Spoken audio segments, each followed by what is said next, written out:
ચાણસ્મા તાલુકાના લણવા ગામની માયાનગર સોસાયટીમાં બન્યો છે બનાવ। પાટણ જિલ્લાના ચાણસ્મા તાલુકાના લણવા ગામની માયાનગર સોસાયટીમાં રહેતો અને પાટણ જિલ્લા વન વિભાગ કચેરી ખાતે કોમ્પ્યુટર ઓપરેટર કિરીટભાઈના ઘરની આજુબાજુમાં 2 થી 3 જેટલા 6 થી 7 ફૂટ જેટલા લાંબા જીવલેણ સાપ ઘૂસી આવતા સ્થાનિક લોકોમાં ફફડાટ વ્યાપી જવા પામ્યો છે।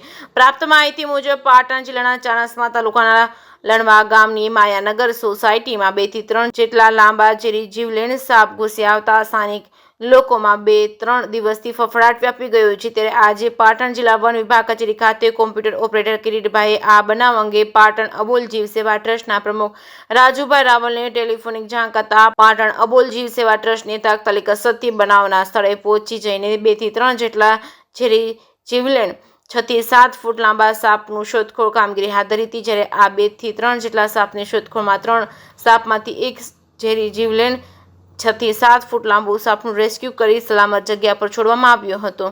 સ્થાનિકોએ રાહતનો શ્વાસ લીધો હતો। જેકેએસ ન્યૂઝ ગુજરાતી સાથે પ્રવીણ પંચાલ, પાટણ।